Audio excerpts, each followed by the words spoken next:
ರಾಜ್ಯ BJP trouble ಅಲ್ಲಿದೆಯೋ BJP ನಾಯಕರೇ ಟ್ರಬಲ್ಗೆ ಸಿಲುಕಿದ್ದಾರೋ ಏನೋ ಕಮಲ ಮನೆಯ ರಾಮಾಯಣವಂತೂ ಮುಗಿಯದ ಕಥಾನಕವಾಗಿದೆ.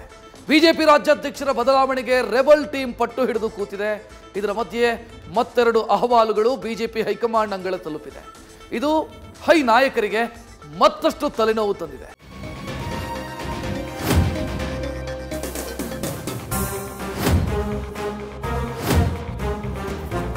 ಮನೆಯೊಂದು 3 ಬಾಗಿಲು ಅಲ್ಲ, ಕೇಸರಿ ಮನೆಯೊಂದು 16 ಬಾಗಿಲು ಎನ್ನುವಂತಾಗಿದೆ. ಎತ್ತು ಏರಿಗೆಳೆದರೆ ಕೋಣ ನೀರ್ಗೆಳೆದಂತೆ ಒಬ್ಬೊಬ್ಬ ನಾಯಕರು ಒಂದೊಂದು ವರಸೆ ತೆಗೆಯುತ್ತಿದ್ದಾರೆ. ಬಣಗಳ ಬಡಿದಾಟದಲ್ಲಿ ಪಕ್ಷವೇ ದಿಕ್ಕೆಟ್ಟು ಹೋದಂತೆ ಕಾಣ್ತಿದೆ. ಯತ್ನಾಳ್ ಬಣ ಹಚ್ಚಿರೋ ಕಿಚ್ಚಿಗೆ ಒಂದು ಪಕ್ಷ 4-5 ಹೋಳಾದಂತೆ ಕಾಣ್ತಿದೆ. ಬಿಜೆಪಿ ರಾಜ್ಯಾಧ್ಯಕ್ಷ ಬದಲಾವಣೆ ರಾದ್ಧಾಂತದ ಮಧ್ಯೆ ಮತ್ತೆರಡು ಹುದ್ದೆಗಳ ಬದಲಾವಣೆಗೆ ಒತ್ತಾಯ ಕೇಳಿ ಬಂದಿದೆ.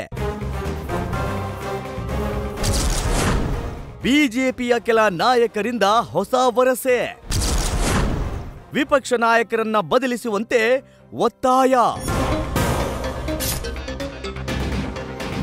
ಕೇಸರಿ ಪಾಳಯದಲ್ಲಿ ರೆಬಲ್ ಪಡೆ ಸಿಡಿದು ನಿಂತಿದೆ.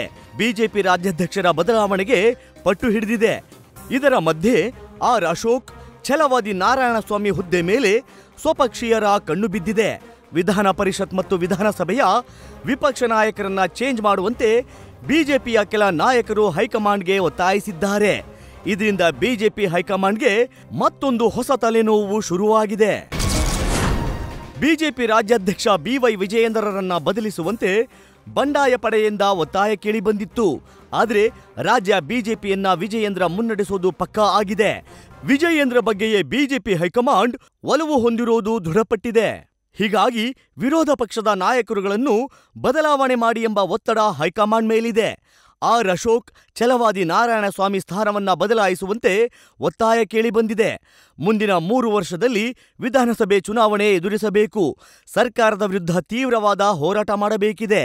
ಹೀಗಾಗಿ ಎಲ್ಲಾ ರೀತಿಯಲ್ಲೂ ಮುಂದಿನ ಚುನಾವಣೆಗೆ ಆಕ್ಟಿವ್ ಆಗಬೇಕು ಅಂತ ಕಾರಣಗಳನ್ನ ಕೊಟ್ಟಿದ್ದಾರೆ.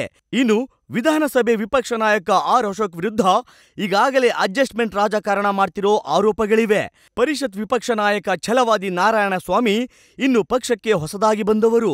ಅವರಿಗಿಂತ ಹಿರಿಯರು ನಮ್ಮ ಪಕ್ಷದಲ್ಲೇ ಇದ್ದಾರೆ. ಅವರಿಗೆ ಹೊಣೆ ಕೊಡಿ. ಸಂಘಟನೆ ಮತ್ತು ಸರ್ಕಾರದ ವಿರುದ್ಧ ಹೋರಾಟದಲ್ಲಿ ಸಮಬಲ ಬೇಕು. ಹೀಗಾಗಿ ಇಬ್ಬರನ್ನು ಬದಲಾಯಿಸಿ ಅಂತ ಕೆಲ ನಾಯಕರು ಆಗ್ರಹಿಸಿದ್ದಾರೆ ಎಂಬ ಮಾಹಿತಿ ಲಭ್ಯವಾಗಿದೆ.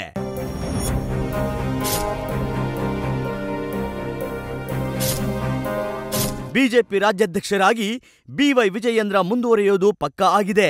ಇದರ ಮಧ್ಯೆ ಬಿಜೆಪಿ ಹೈ ನಾಯಕರಿಗೆ ಮತ್ತಷ್ಟು ತಲೆಬಿಸಿ ಎದುರಾಗೋದು ಖಚಿತವಾಗಿದೆ. ಹಾಗಂತ ಕೆಲ ನಾಯಕರ ಮಾತಿಗೆ ಬಿಜೆಪಿ ಡೆಲ್ಲಿ ನಾಯಕರು ಬೆಂಡಾಗ್ತಾರಾ? 2 ಸದನಗಳ ವಿಪಕ್ಷ ನಾಯಕರನ್ನ ಬದಲಾಯಿಸ್ತಾರಾ?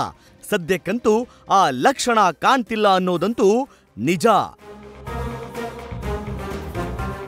Madhusudan, political bureau, news first. News first ನಿರ್ಭೀತಿಯಿಂದ ನಿಮ್ಮ ಪರವಾಗಿ.